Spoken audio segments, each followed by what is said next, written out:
제가 TV 프로그램에서 퀴즈 프로그램이었는데 좀 독특한 프로그램이었어요. 그때 방청객을 한 300명을 그렇게 초대해 놓고 퀴즈를 진행하는 그런 프로그램인데, 퀴즈가 즉석에서 이제 설문을 조사하는, 그리고 그 설문조사한 내용을 맞추는 거예요. 그러니까 300명의 사람들은 그냥 다양한 계층의 사람들을 이렇게 초대를 한 겁니다.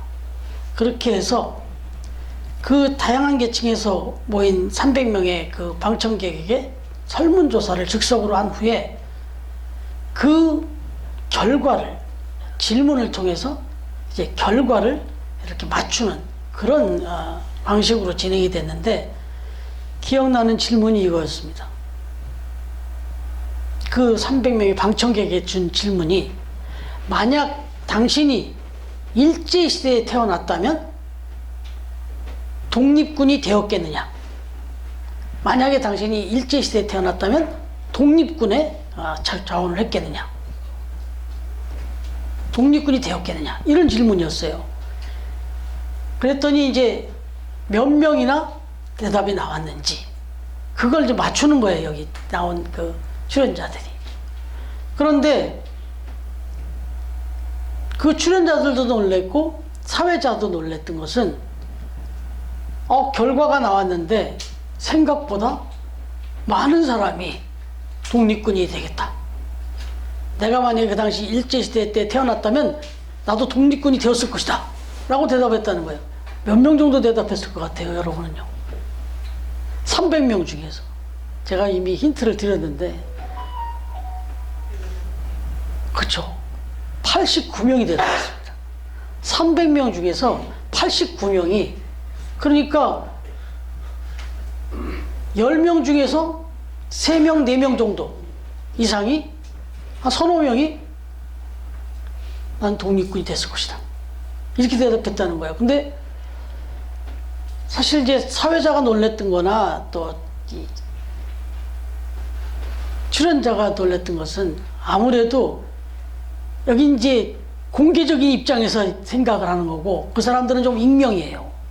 그러다 보니까 이 공개적인 그 출연자는 나는 아마도 그러지 못했을 것 같다, 좀 더 솔직해진 거예요. 사회자도 그랬고. 그걸 봤던 저도 마찬가지였어요. 저기 지금 익명으로 대답하니까 저렇게 했는데, 만약에 내가 나한테 딱 마이크를 대고 물어봤다면 내가 대답을 어떻게 했을까? 좀 쉽지 않았을 것 같아요. 그러나 어쨌든 익명이라는 그런 차원에서였다고 하지만, 어쨌든 89명, 한 30%가 넘는 사람들이 독립군이 되었을 것이다, 되겠다, 이렇게 대답을 했다는 거예요. 근데 사실 생각을 해보면 이 사회자가 좀 놀랬던 거나 또 저의 마음도 그랬던 것처럼, 이게 애국자가 된다, 이게 말처럼 쉬운 게 아니거든요, 사실은.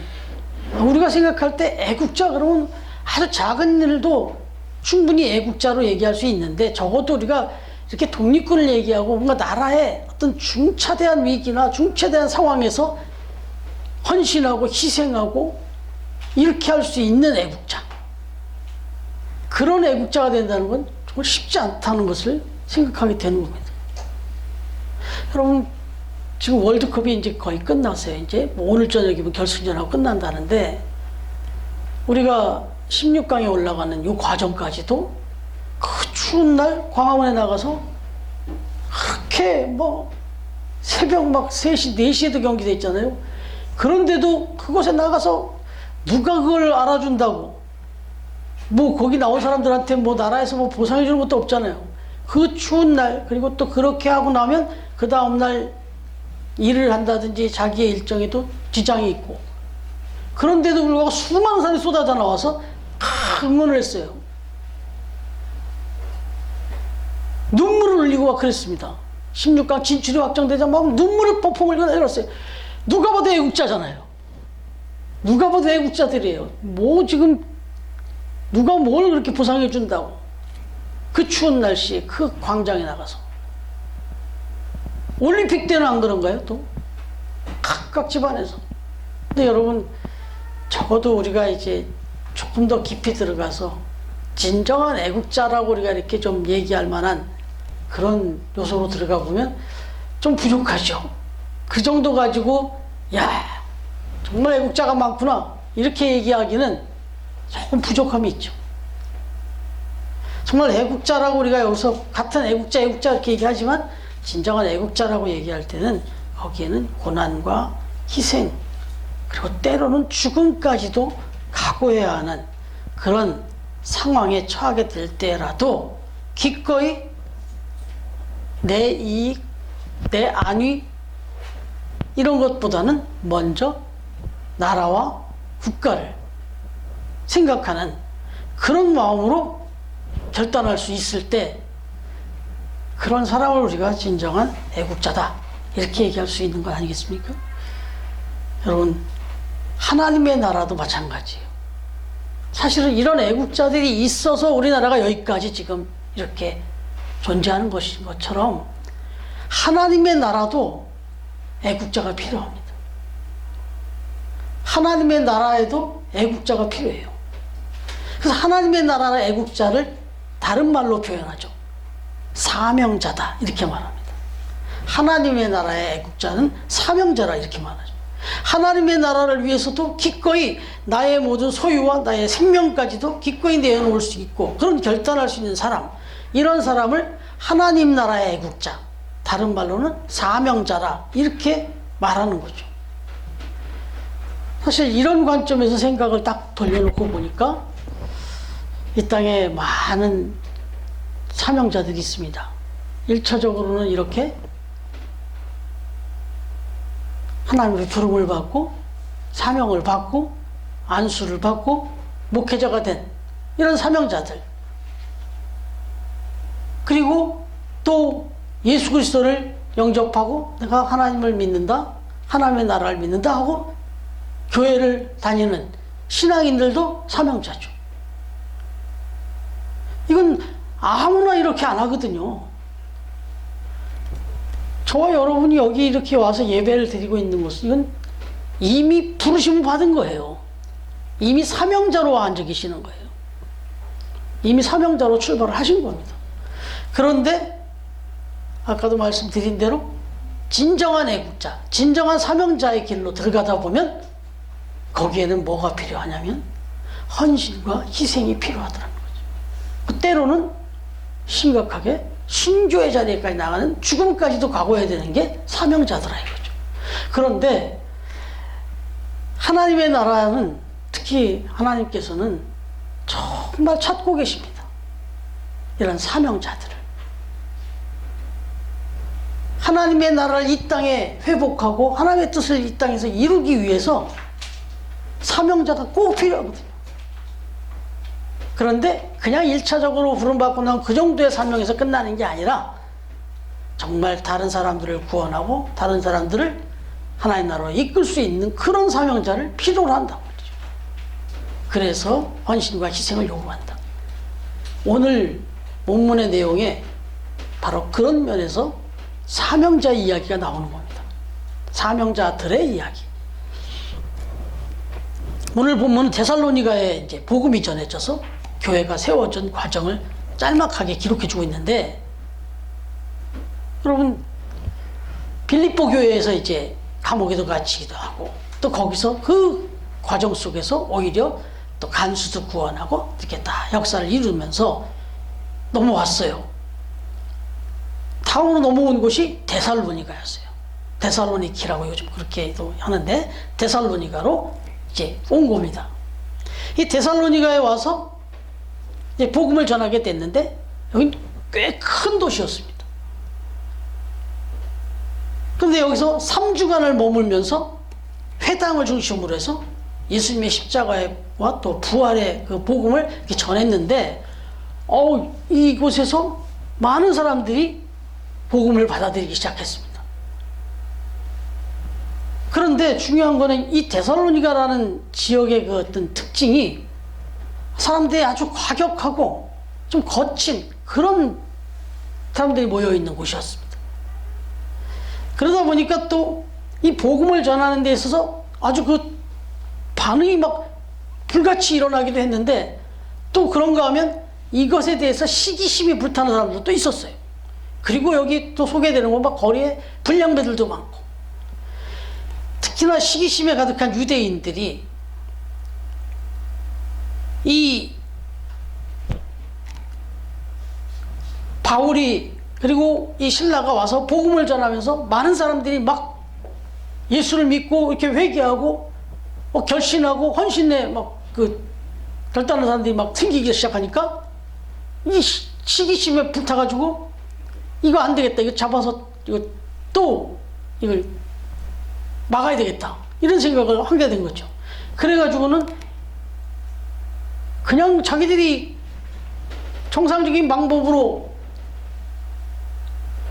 이야기하면 될 텐데 깡패 같은 불량배들을 끌고 와가지고 무력으로 이 바울과 신라를 잡아가두려고 그렇게 또 온 거예요.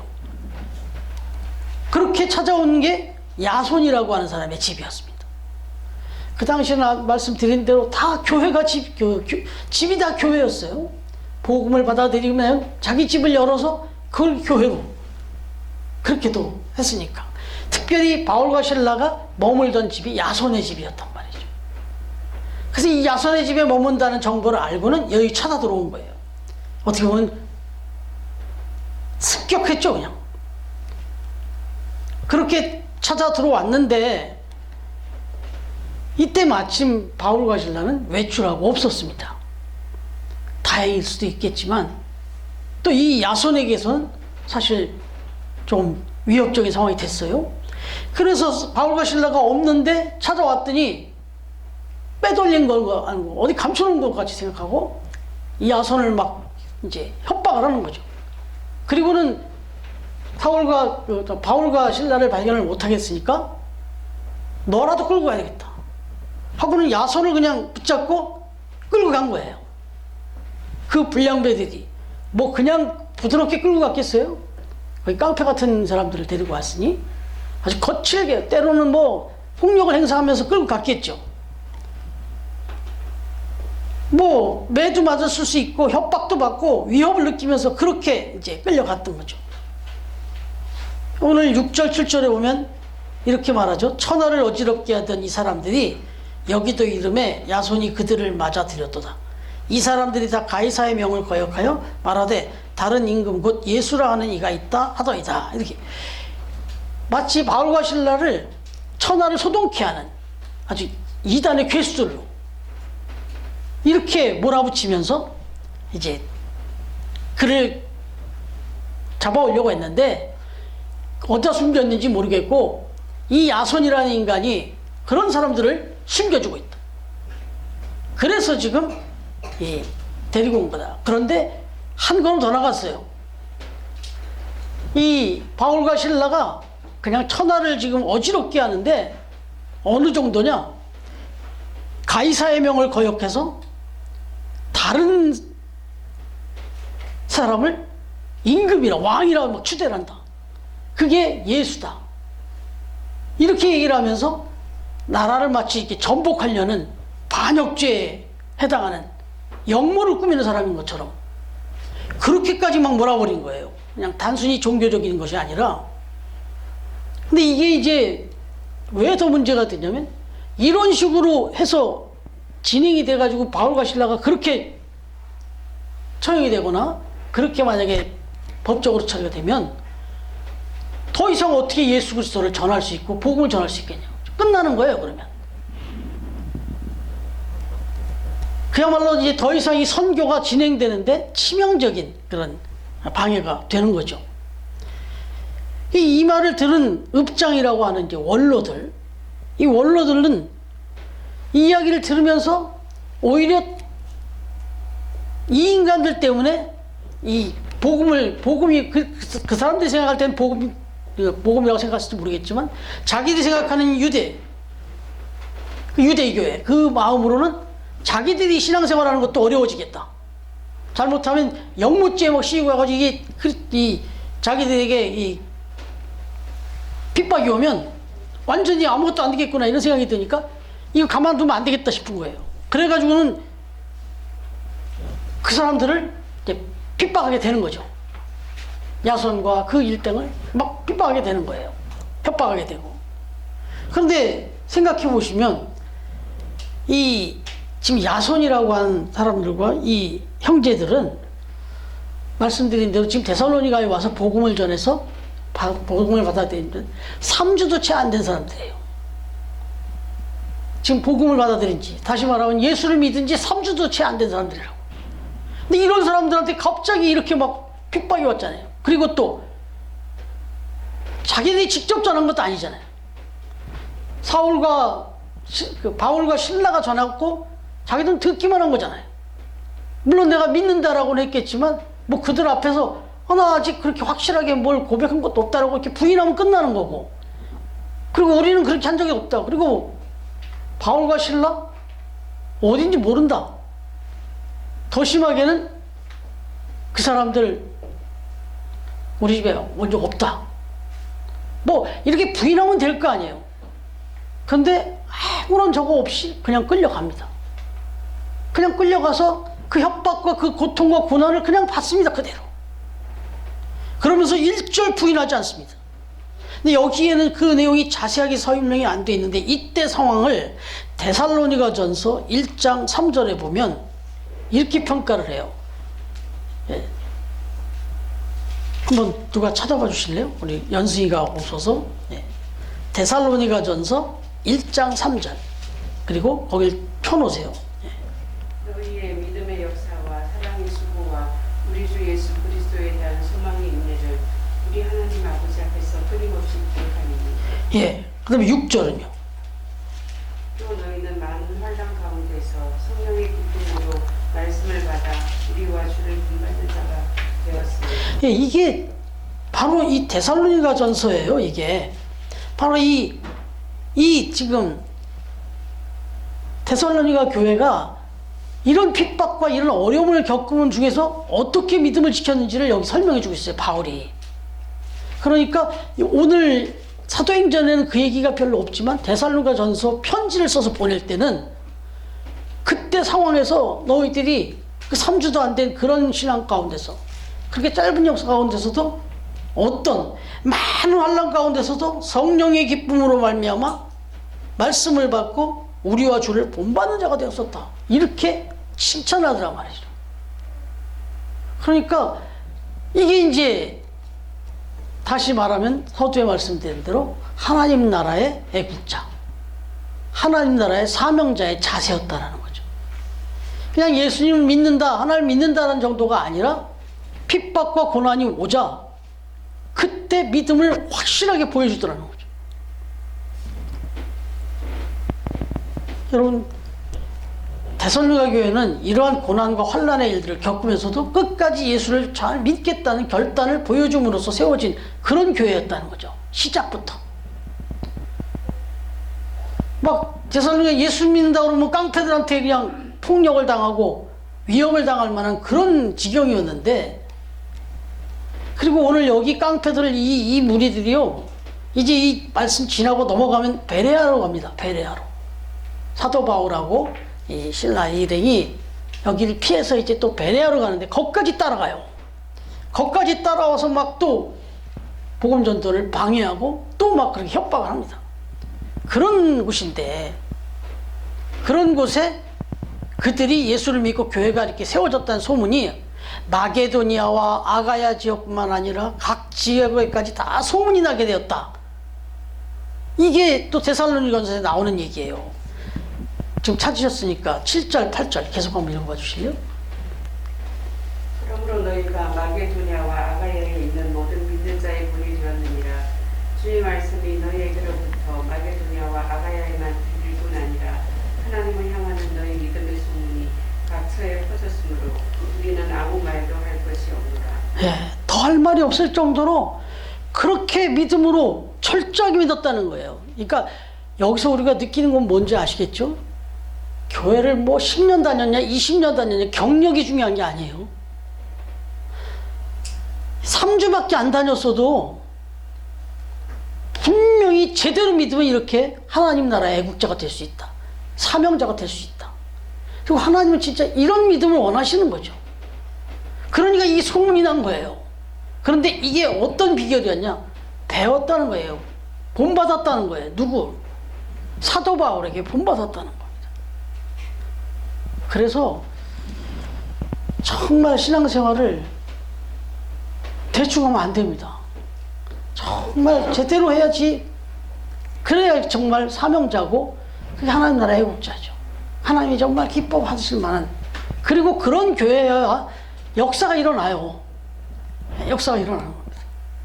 여러분, 오늘날도 이런 교회들을 세워질 수만 있다면요, 교회가 작냐 크냐 그거 한 문제 안 됩니다. 이런 교회들이 자꾸 서지면 그 지역이 변하고 하나님의 나라가 회복된다니까요. 영혼이 구원되고.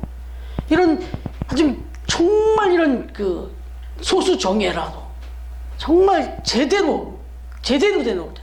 그냥 내 기분에 따라서 광화문 광장에 나가서 그 특정한 그 기쁨을 누리기 위한 그런 애국자 말고요, 정말 나라가 위기에 처했을 때 내 목숨을 걸고 내 가진 모든 걸 다 내어놓고라도 나라를 지키려고 하는 그런 애국자, 그런 신앙인, 그런 사명자가 필요하다는 거죠. 그걸 오늘 우리에게 보여주는 겁니다. 이런 데살로니가 교회가 있었기 때문에 지금 전 세계가 이렇게 복음화된 거예요.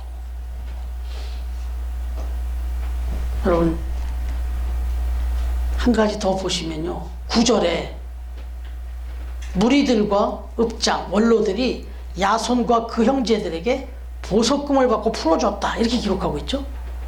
보석금을 받고 풀어줬대요. 막 완전히 엄청나게 협박을 하고 뭐 폭력을 행해놓고 뒤로는 풀어줬어요. 근데 어떻게 풀어줬냐면 돈을 받고 풀어줬다는 거예요. 근데 이게 이 주석을 보면 꽤 많은 돈을, 엄청난 돈을 요구하고 그걸 받고 풀어줬답니다. 실컷 폭력을 가하고 협박을 가해놓고 결국은 이제 돈을 요구한 거예요. 이 사람들이 나 좀 풀어달라고 보석금을 낸 게 아니라 이들이 요구한 거예요. 어마어마한 돈을 요구하면서 그러면 자유케 해주겠다, 이렇게 해준 거예요. 그래서 이 데살로니가 지금 야손과 이 사람들이 거기에 응합니다. 근데 이 주석의 내용으로 그 상황을 보면 결코 목숨이 아까워서 살고 싶어서 풀려나고 싶어서가 아니라, 그래, 내 가진 거 모든 걸 다 줘도 나는 아깝지 않다. 나를 자유케 하만 한다면 내가 나가서 나는 똑같이 복음을 가지고 난 살 거다.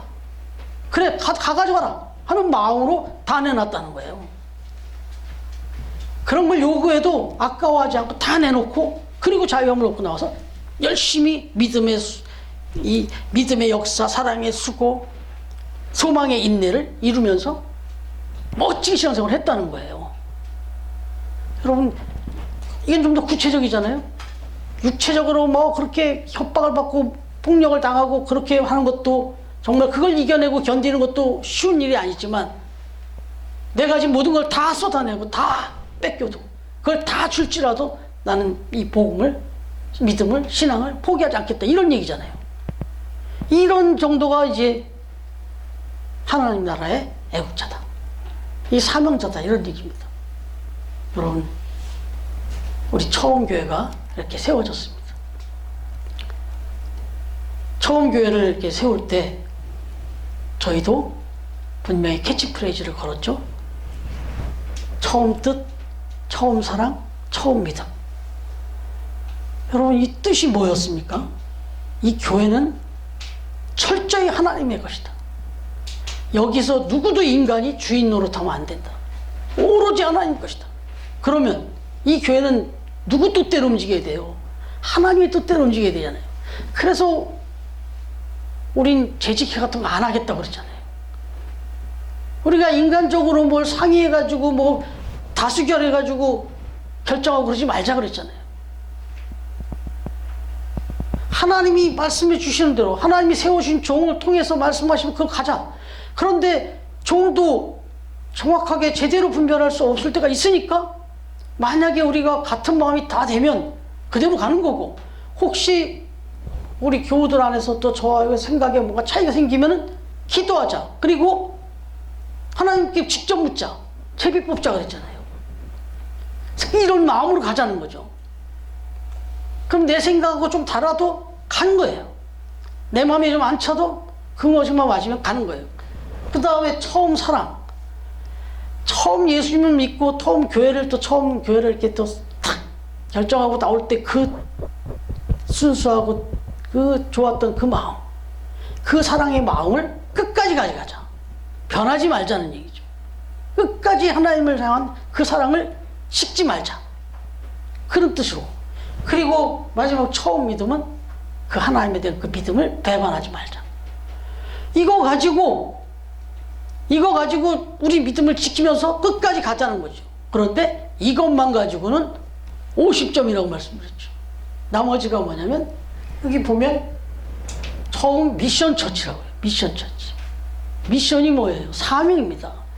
이런 똘똘 뭉친 이 정예화된 이 신앙 안에서 하나가 돼가지고 이 미션을 이루자는 거죠. 미션은 선봉장이죠.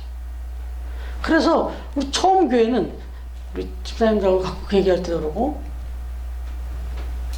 제가 최근에 또 몇몇 목사님이 여기 방문하셨는데도 저희 이야기를 이렇게 이제 또 처음 만나를 보시면서 얘기하다 보니까 얘기 나오면 처음 교회는 정말 하나님이 정말 많이 사랑하시는 것 같대요.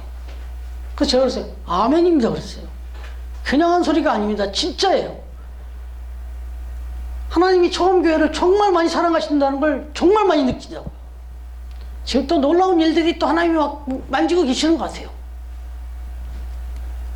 그래서 우리가 정말 그렇게 하나만 될 수 있다면, 그래서 이 뜻대 가지고 사명교회, 애국자교회, 하나님의 나라를 위해서 애국하는 교회, 하나님의 나라를 위해서 사명을 감당하는 교회가 돼야 되지, 그냥 이 땅의 교회, 여러 교회 중에 하나 교회로만 있어서는 그건 하나님이 이 교회를 이렇게 이 땅에 세워주신, 이 많은 교회들인데 또 하나의 교회를 세워주신 의미가 없잖아요. 여러분, 어제 제가 기도 시간이 돼서 이렇게 나오는데 사모가 안 오냐고 카톡이 왔어요.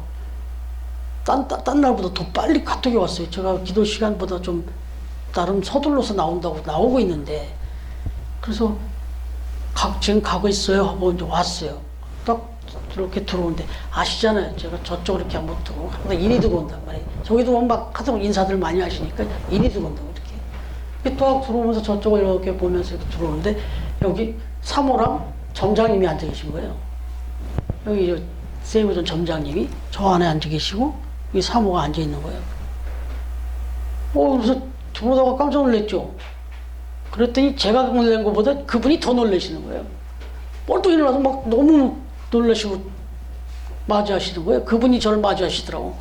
그래갖고 앉았어요. 앉아갖고 이야기를 나누다 보니까 제가 이제 그 부장님이 우리 기쁨의 집 부장님이 한번 왔다 가셨단 말이에요. 그때도 이제 이야기를 좀 나눴는데 기도 제목을 받았어요. 그때 우리 점장님이, 이건 제가 여러분들한테 기도를 부탁하는 겁니다. 점장님 아버님이 이제 81세 되셨는데 갑작스럽게 아주 건강하셨던 분이 위암 판정을 받으셨답니다. 건강 검진을 하는 중에. 근데 제가 보니까 가슴이 참 효자시세요. 충격받을 정도로 너무 놀라셨어요 보니까. 그래서 벌써 한 2주 전에 그러니까 그 부장님하고 김 부장님하고 그런 얘기를 하면서 하니까 김 부장님이 이제 교회 소개를 한 번 더 하시면서 기도를 부탁해라. 자기도 부탁할 테니까 목사님이 여기서 예배드리고 하니까 기도를 부탁해라. 그리고 힘들면 올라와서 같이 예배도 드리고 같이 기도해라. 그런 얘기를 했대요. 근데 그걸 또 귀담아 듣고, 그리고 저는 이제 그 기도 제목을 받았고, 그래서 계속 기도하고 있었거든요. 근데 오셨는데 우리가 마음이 좀 무거우시더라고. 그래서 그래도 감사하게 수술 날짜가 정해졌답니다. 상당히 빠른 시간에, 그 잡기가 쉽지 않았는데 아산병원에서 12월 30일이라고 그랬죠. 12월 30일 날 수술이 날짜가 잡혔답니다. 근데 아직도 2기냐 3기냐 뭐 이러는데 이제 열어봐야 한다. 그러니까 아주 여러 가지 가능성이 있는 상황이에요. 그러니까 정말 기도가 필요한 상황이었습니다. 근데 그분하고 이제 이 얘기를 저에게 하면서 그 기도 제목을 갖고 계속 기도하고 있던 얘기였고 너무 고마워하시더라고요. 그런데 제가 얘기를 좀 하고 싶은 건 뭐냐면 그 얘기하다가 세이브존 걱정 얘기가 나왔어요. 지금 이제 뭐 세이브존 여러 가지 막 지금 보시면 저기 지하 주차장으로 들어오셨어요? 지하 주차장으로 아주 예쁘게 지금 태미들 칠하잖아요. 점장님이 직원들하고 자기 막 직접 칠하고 있어요. 지금 추대 감기 걸려가지고 코를 쪼글쪼글 오셨더라고. 그런데 세이브존이 이제 변화가 있어야 되잖아요. 그럴 때 여기 있는 분들도 다 잘 돼야 되는데 그래야 같이 다 잘 돼야 되는데 이런 걱정을 하시면서 얘기가 나오다가 제가 그 얘기를 했어요. 점장님, 대한민국에 제가 아는 건 대한민국이니까 대한민국에 이 정도 규모의 백화점에 아니 뭐 어떤 규모라도 백화점 안에 교회가 있는 백화점은 세이브존밖에 없습니다. 그것도 제가 기억하기로는 이 성남점밖에 없습니다. 그래서 하나님이 이 기쁜 날의 축제를 회장님을 통해서 처음에 오픈하실 때 그 마음 아시지 않습니까? 그러니까 이미 회장님이 하나님 앞에 이 기업을 드리겠다고 그렇게 했던 거 아닙니까? 그래서 생각해 보시면 제가 세이브존 그 자료를 다 관심을 갖고 기도하다 보니까 다 찾아봤거든요. 근데 처음에 25년 전에 생각 시작할 때 그때 폭발적인 성장을 이루어 가지고요. 5년 만에 뭐 이마트 무슨 GS마트 뭐 이런 굴지의 그런 뭐 사이에 순식간에 올라와가지고 5위까지 올라왔어요. 지금 몇 위까지 된지 모르겠는데 5년 만에 그 얘기를 했어요. 알죠 본인이. 그게 어떤 일이라고 생각하십니까? 하나님이 축복하시면 하나님의 마음에 그렇게 합하면 하나님이 그렇게 축복하실 수밖에 없다. 지금 좀 어려운 시기를 좀 거쳤다 그래요. 잘 될 수밖에 없으니까 걱정하지 마시라고 그랬어요. 세이브존은 다른 어떤 백화점보다 잘 될 수밖에 없습니다. 왜? 하나님이 이거 쓰시기 때문에 잘 될 거니까 걱정하지 마니까 너무 모르겠어요. 이제 그 리액션이긴 한데 막 너무 고맙다는 거예요. 자기도 근데 느낀다는 거예요. 또 정말 어려운 시기인데 세이브존은 자기가 점장으로 여기 근무를 하면서도 그 참 넘어가더라는 거예요. 어려운 시기인데 잘 넘어간대요. 세이브존은 자기가 본 관점에서도. 여러분 제가 그랬어요. 세이브존은 잘 돼야 됩니다. 잘 될 겁니다. 그래서 하나님이 영광 받으시는데 쓰실 겁니다. 이렇게 얘기를 했어요. 그랬더니 보너스로 무슨 말씀하는지 교회에 뭐 어떤 거든지 도움이 필요하거나 필요한 거 있으면 언제든지 와서 말씀해 주세요 그러더라고요. 네, 그런 얘기까지 하고 덕담을 나눴는데 여러분 메리 홀트라고 하는 그 부부 아시죠? 제가 한번 얘기했던 얘기예요. 홀트 아동복지회. 이분들이 사실 1950년에 그 심장마비로 죽음 직전까지 갔었답니다. 해리 홀트 이 남편이. 그랬는데 하나님의 은혜로 극적으로 회복한 후에 아 내가 남은 인생을 이 보너스로 남은 생을 어떻게 살아야 될까 생각을 했다는 거예요.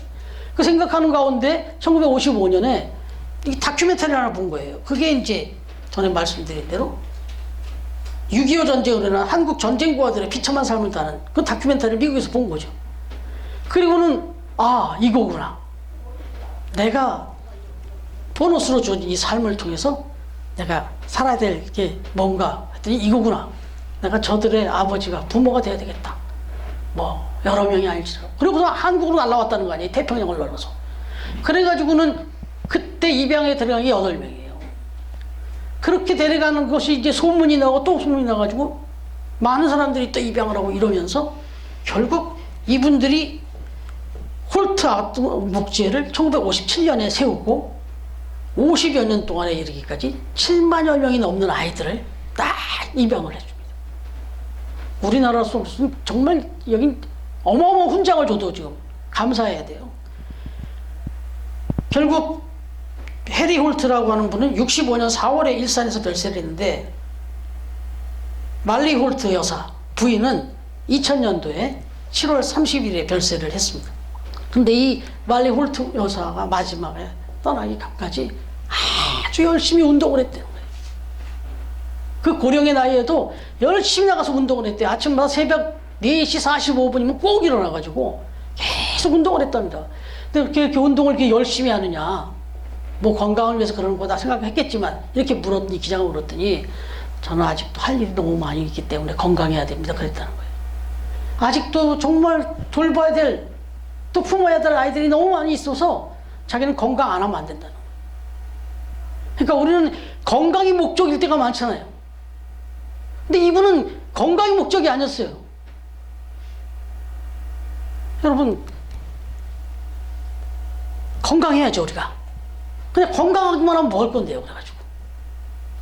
그래서 그냥 건강하면 먹을 건데요, 그래서.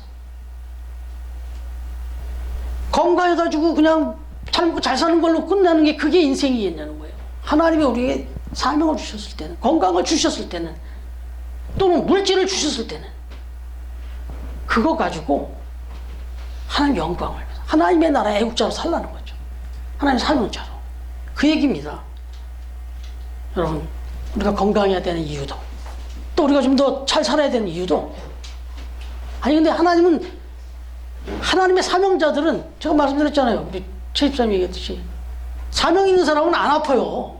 와서 이거 해야 되니까. 여러분이 알다시피 여러분 앞에 서 있는 이 목사 김승만 목사가요, 뭐 건강 때문에 교회를 빠진 일은 있나요? 있었어요? 아, 그 뒤통수 떠보셨을 때, 예, 그때도 제가 그랬지 않습니까? 경미한 뇌출혈 이렇게 해갖고 주보에다가 써서 보냈더니, 도대체 경미한 뇌출혈이 뭐 어떤 뇌출혈이 경미하냐고 그러더라고요. 근데 병원에서는 저는 뭐 그냥 나올 생각이었어요. 왜냐하면 제가 거기 있으면 안 돼요. 사명이 있기 때문에. 여러분, 그래서 제가 축구를 끊었지 않습니까? 그 좋아하는 축구를 지금 안 하지 않습니까? 사명 때문에. 예. 여러분, 여러분들에게 주어진 건강, 여러분들에게 주어진 물질의 축복이 있습니까? 그거 사명 감당하라고 주신 거다. 사명 감당하기 위해서 돈도 많이 버셔야 돼요. 그리고 건강 관리 잘 하셔야 돼요. 바로 오늘 우리에게 주시는 말씀은 바로 그겁니다. 이 데살로니가 교인들, 특히 야손이라고 하는 사람을 통해서 우리에게 깨우쳐 주시는 것은, 우리 모두는 다 사명받은 사람들이다. 하늘나라의 애국자 사명자들이다. 그래서 하나님의 나라를 위해서 그 사명을 잘 감당하는 그런 일꾼들이 되어야 한다. 그러면 하나님이 그냥 그걸로 끝나지 않지 않습니까? 하나님의 은혜와 하나님의 축복이 더 임할 겁니다. 돈 많이 벌고 싶으세요? 사명의 목숨을 걸면 하나님 돈 주십니다. 건강하고 싶으세요? 열심히 봉사하세요. 섬기세요. 그러면 그거 섬기게 하기 위해서 하나님 건강을 주신다니까요. 그 믿음으로 우리가 신앙생활 하는 겁니다. 오늘 이 말씀 주신 것 마음에 새기면서 우리 처음 가족들 모두 다 건강하고 또 복을 받는 그런 사명자들 다 되시기를 주님의 이름으로 축원합니다. 네.